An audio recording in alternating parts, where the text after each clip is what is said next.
So what's up YouTube? It's Melvin from MDA Box.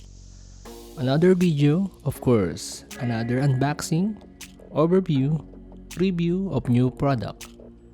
It's JBL wireless microphone. If you are in the market looking for a wireless microphone with good vocal quality and ease of usage, I hope this video will help you to decide whether to shortlist or even consider buying this microphone. But before we proceed, if you are new to this channel, hitting that like and subscribe button is a lot to appreciate. And here is the quick unboxing.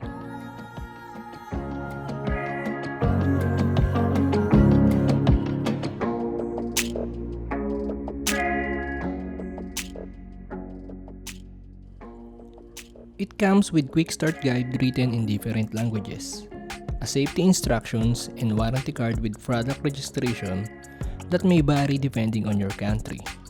And some stuffs you don't need anyway.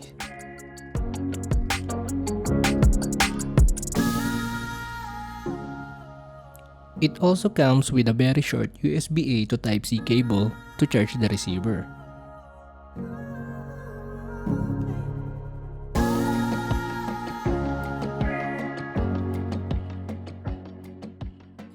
And a 4 pieces AA alkaline batteries for the microphones. And here is the wireless microphone receiver or dongle in a very compact size.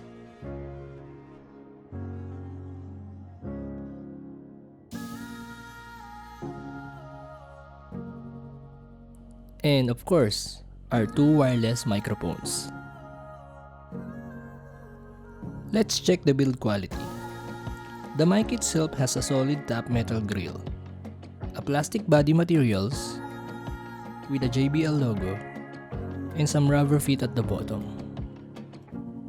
Although it was made by plastic, I found zero flex to the microphone at all. So good job JBL. You also find the power switch on the body of the microphone, along with the tiny LCD screen. Let's remove the mic grill to check the microphone capsule or diaphragm. The metal grill has some foam with it, but is a little bit too thin to reduce the plosives. But overall, the metal grill has a good quality. And here is the microphone capsule. This wireless mic has a polar pattern of cardioid with a frequency response of 15 kHz to 65 Hz. And it is using UHF frequency up to 960 MHz. The wireless dongle is also built with plastic materials.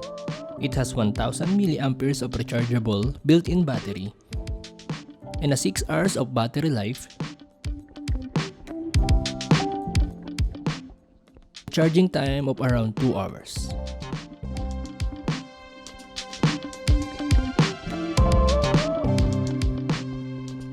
Twist the bottom part of the mic with JBL logo to reveal the battery slot. This microphone uses a 2 pieces AA batteries, and if you already had a rechargeable AA batteries, this will also works. But since JBL included the free one, we're going to use it for this video.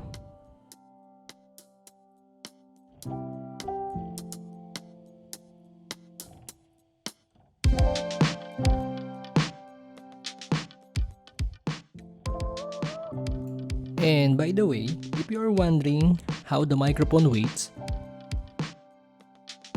it's 240 grams without batteries and 286 grams with batteries. To turn on the microphone, just hold the power button for around 2 seconds and it will automatically connect to the wireless receiver or dongle.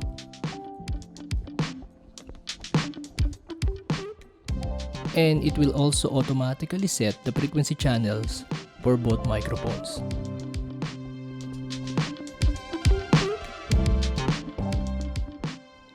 For sound check and comparison, I'll speak with JBL wireless microphone and Sennheiser E845 and try to sing with it. Disclaimer, I'm not a singer, so please bear with me. Hello, sound check. Sound checking JBL wireless microphone, and this is how it sounds. Plug in at Focusrite 2i2, gain at around 3 p.m. I did my best, but I guess my best wasn't good enough. Cause here we are, back where we were before. Seems nothing ever changes. We're back to being strangers. And now I'm speaking to Sennheiser E845. Gain at around 3 p.m. And this is how it sounds. Just once, can we find a way to finally make it right?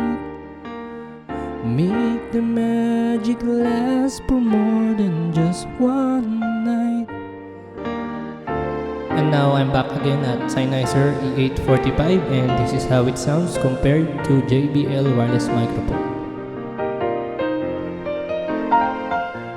Just once, can we find a way to finally make it right?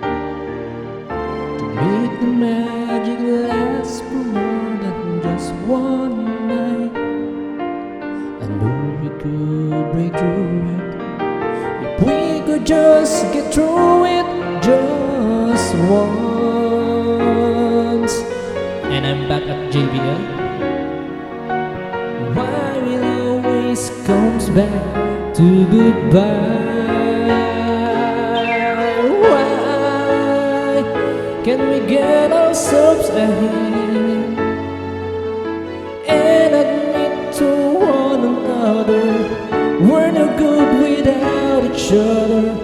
To make the best, to make it better, to find a way to stay together. And this is JBL wireless microphone, and this is how it sounds. JBL is known for its high quality speakers, Bluetooth speakers, headsets, and other sound systems. And entering this microphone category is no surprise. The pros: build quality for the mic is good. Plastic materials with metal grill, rubber feet protection in case you drop it, bright LCD display, plug and play functions, very compact wireless dongle receiver, a very good feedback reduction. The cons are subjective: thin foam of the grill for plosive reductions, no battery indicator on wireless dongle or receiver, and a very short USB-A to Type-C cable. So that's it for this video. If you are looking to upgrade from a wired microphone to a wireless one, especially for those karaoke lovers, you should definitely consider this product. So thank you for watching, and see you on the next one.